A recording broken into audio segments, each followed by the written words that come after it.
Hello दोस्तों इस video में हम सीखेंगे कि जो भी हम बिल में एक्स्ट्रा चार्जेस लगाते हैं, चाहे वो सेल में हो या फिर परचेज में हो, वो हमें कैसे लगाना है। तो इसी के बारे में हम समझेंगे। तो चलिए स्टार्ट करते हैं परचेज से। आप जो भी परचेज चढ़ाएंगे, सपोज हम एक परचेज चढ़ा लेते हैं।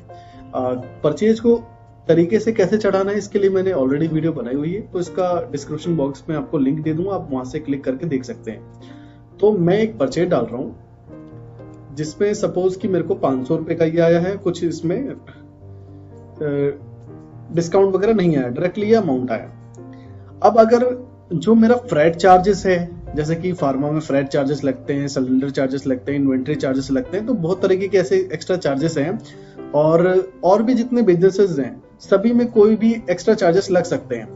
तो दो तरीके हैं उस एक्स्ट्रा चार्जेस को लगाने के लिए। अगर उस एक्स्ट्रा चार्जेस पे कोई भी आपका टैक्स अप्लाई नहीं हो रहा, यानी कि 500 रुपए का आपका फ्रेट चार्ज और 500 रुपए आप अपने कस्टमर से ले रहे हैं, ठीक है, तो आप डायरेक्टली 500 रुपए डालिए। अगर 500 रुपए के ऊपर जीएसटी है तो उसको कैसे करेंगे ये भी हम समझेंगे। पहले हम डायरेक्टली देख लेते हैं। तो आपको जो है ना, बिल सेव करने के लिए आपको ना ही तो कंट्रोल W करना है यहाँ पे, और ना ही आपको एंड का बटन प्रेस करना है। अगर ये दोनों पोर्शन से अगर आप बिल सेव करते हैं तो वो जो इसका जो फ्रेट का पोर्शन है, यानी कि यहाँ पे ये होल्ड नहीं होगा, बिल डायरेक्टली सेव हो जाएगा। तो हमें जो बिल सेव करना है वो टैब के बटन से सेव करना है, और उसके बाद ये आपका जो है फ्रेट के इस पे होल्ड हो जाएगा। अब ये फ्रेट का ऑप्शन आप अगर अपने सिस्टम में करेंगे, अगर आपने कोई भी एक्स्ट्रा चार्जेस कभी नहीं लगाए किसी के ऊपर, तो ये फर्स्ट टाइम आपको दिखेगा नहीं यहाँ पे। तो आप क्या करेंगे कि डायरेक्टली जो है अमाउंट डालेंगे। अमाउंट डालने के बाद क्या है कि आपका डायरेक्टली ऐसे लेजर खुलेगा, और यहाँ पे आपको लेजर लेना है फ्रेट का। उसके बाद ये है एक डिस्काउंट, डायरेक्ट डिस्काउंट। एक तो होता है कि आपको अगर आइटम के साथ डिस्काउंट मिल रहा है तो आप आइटम के साथ डाल देते हैं, बिल के साथ डिस्काउंट मिल रहा है तो बिल डिस्काउंट आपका ये वाला है। और एक ऐसा है कि राउंड ऑफली आपको डिस्काउंट मिला है, केवल आपका बैलेंस मैच करने के लिए, मर्ज करने के लिए, कुछ इस तरीके से डायरेक्टली डिस्काउंट मिला है। क्योंकि अगर मैं यहाँ पे डिस्काउंट डालूंगा वो, तो ये क्या करेगा कि जो 500 रुपए है उसको डिस्काउंट करेगा, फिर उसके बाद जो भी इसका टैक्सेबल अमाउंट आएगा उसके ऊपर फिर आपका जीएसटी लगेगा। लेकिन इसमें क्या है कि ये अगर यहाँ पे लगाएंगे तो बैलेंस पूरा मिसमैच हो जाएगा। तो डायरेक्टली डिस्काउंट लगाने के लिए आपको माइनस का बटन दबाना है, और जितना भी आपको डिस्काउंट मिला है, सपोज कि जैसे कि इसमें 540 रुपए ऐड है, तो हम मान लेते हैं 540 रुपए का आपको डिस्काउंट मिला है। तो देखिए डायरेक्टली ये 33,000 रुपए का हो गया। अब यहाँ पर भी जो है आपका लेजर नहीं आएगा। फर्स्ट टाइम जैसे ही आप इस पे अमाउंट डालेंगे तो ये आपका लेजर खुल जाएगा। अब यहाँ पे आपको लेजर कैसे बनाना है, F2 करके आपको एक्सपेंस में लेजर बनाना है, इसका एक्सपेंस इनडायरेक्ट। जैसे कि मैंने डिस्काउंट डायरेक्टली बना रखा है, आप परचेज के लिए अलग बनाएं और सेल के लिए अलग बनाएं अपने हिसाब से। क्योंकि मंथ में जो है आपको रिपोर्ट भी देखनी है कि हमारे परचेज में डायरेक्टली डिस्काउंट कितना आ चुका है, और आप जो सेल करते हैं उसमें आपका डायरेक्टली डिस्काउंट कितना लग चुका है। तो इसीलिए दोनों अलग अलग लेजर बनाएं आप, ताकि आपको रिपोर्ट मिल जाए। उसके बाद आप एंटर करके इसको सेव कर देंगे। अब ये तो मैंने आपको बता दिया कि जो ये डायरेक्टली होता है। अब हम बात कर लेते हैं कि जो भी हम एक्स्ट्रा चार्जेस वगैरह लगा रहे हैं उसमें सभी में जीएसटी लगा हुआ है आपका। तो देखिए, तो जीएसटी के लिए आपको क्या करना पड़ेगा, आप जैसे ही एंटर करेंगे तो आपको एक आइटम बनाना पड़ेगा। मैंने पहले से ही बना के रखा हुआ है, और मैं अभी आपके सामने एक और बना लेता हूं ताकि प्रैक्टिकली आपको ही पता लग जाए। सपोज कि यहाँ पे मैंने इन्वेंट्री चार्जेस या फिर मैं लेबर चार्जेस लगा देता हूं।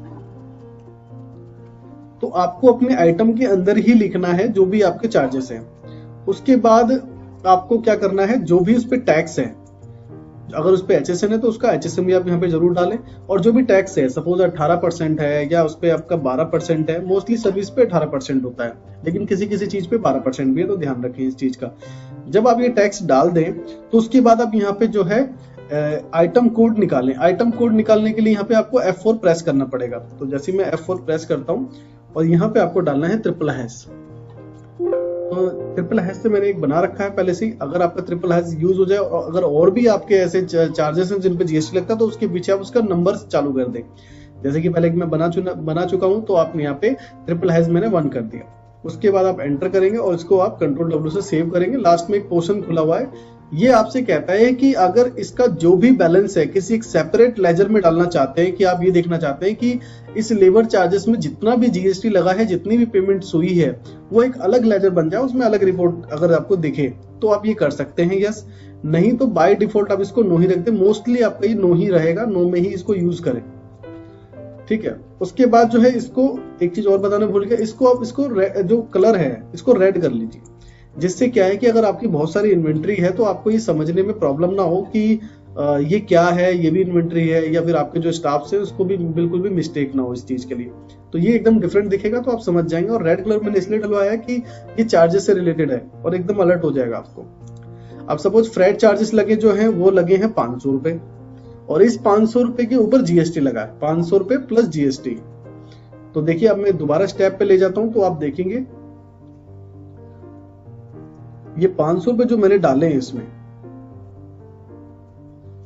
इसमें देखिए जो 500 डाले हैं यहाँ पे 18% का इसके ऊपर टैक्स लगा हुआ है, यानी कि 90 रुपए का टैक्स लगा इस 500 के ऊपर। तो ऐसे ही अगर आप लेबर चार्जेस लगाना चाहते हैं तो लेबर चार्जेस आप लगा सकते हैं। सपोज कि हमने लेबर चार्जेस इन पे 1000 रुपए का लगा दिया और उस 1000 रुपए के ऊपर टैक्स है। तो देखेंगे आप फिर से 18 नीचे जो 18% दिख रहा है आपको, यहाँ पे टैक्स लग चुका है। तो आपको जो है विदाउट टैक्स फ्रेट चार्जेस वगैरह कैसे डालने हैं और विद टैक्स कैसे डालने हैं, ये दोनों आपको जहां तक आप तक की ये क्लियर हो चुका होगा, चाहे वो आपका परचेज का केस हो चाहे वो सेल का केस हो।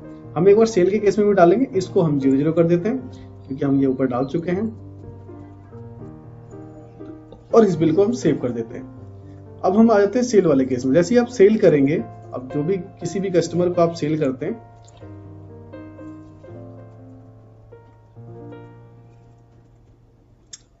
तो यहां पर भी वही प्रोसीजर आपका फॉलो होगा कि अगर आप जो सामान भेज रहे हैं जिस पार्टी के पास भी, अगर उसमें आपका फ्रेट चार्जेस पे कोई मतलब टैक्स नहीं है तो आप डायरेक्टली यहाँ पे टैब के बटन से सेव करेंगे बिल को,